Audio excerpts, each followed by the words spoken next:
All right, we have to wish a happy 4th of July to our American friend, Steve Phillips, our baseball insider. And Steve, of course, on the 4th of July, we talk about Canadian baseball things, though involving an American-born pitcher. That's the important thing. Alek Manoah, he is coming back to the big leagues. He's going to start on Friday. This seems extremely fast. What are your thoughts on this decision? Yeah, by the way, I like how you weaved all that together, Jay. That was really good. Veteran move on your part. So here's the thing. I don't love this. It doesn't make a lot of sense to me at all. I mean, here's a guy that hit rock bottom at the major league level. Then he went down to the minor leagues to complex baseball, the lowest, youngest, most inexperienced players, and he hit an even lower level as he got knocked around with double-digit runs in the game. Then he moved up to Double-A, and he did. He had a really good outing. There's no doubting that. There's no denying that. His velocity was better. A lot was better.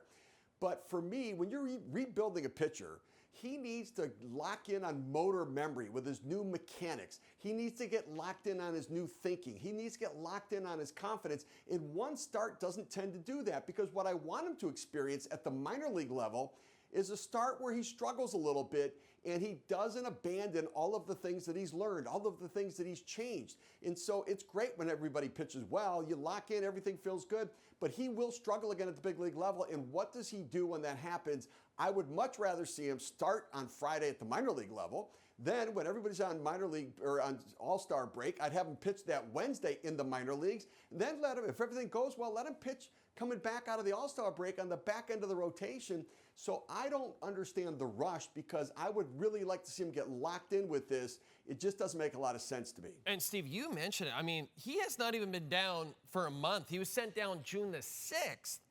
Now he's back. So you talked about your thought process and why he shouldn't be coming up. Can you possibly help me think through why they did call him up at this point?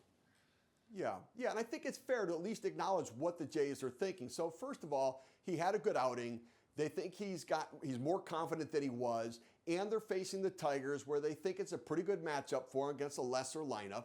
But I think the other thing is this: it gives Kevin Gausman an extra day, which maybe gives him a little bit more rest, which could help. But it also allows Gausman to back up Manoah, that if he throws a clunker and they have to use a lot of relievers in the game on Friday, that you've got Gausman lined up on Saturday, your best pitcher, then he can go deep in the game. I think the other thing the Jays are trying to figure out is who is Alek Manoah and what can they count on for the second half of the season, because the trade deadline is just around the corner and they're going to have to make a decision. If Manoah's not right, we may have to trade for a high-end starting pitcher, and it'll affect what we do at the deadline. If we can get him back on track and he shows that he's better again, then maybe we can have a lesser target at the deadline. The problem with that is it's making the trade acquisition more important than Manoah, and in some ways it feels to me like it's setting him up to fail.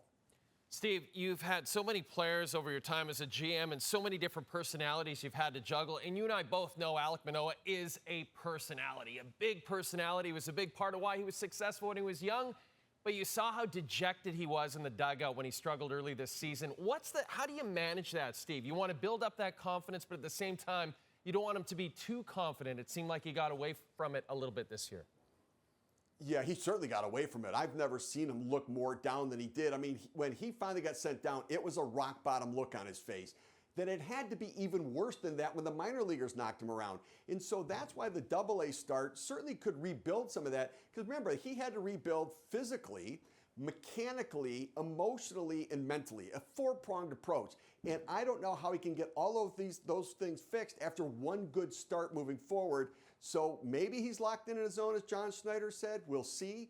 But I think that it's not going to be if he pitches well. It's going to be when he doesn't have his good stuff, when he doesn't pitch well, can he still compete? That's going to be the critical factor. Boy, suddenly a Friday game against the Detroit Tigers becomes extremely important for the future of this ball club. Steve Phillips, always a pleasure. And hey, happy 4th of July, my friend.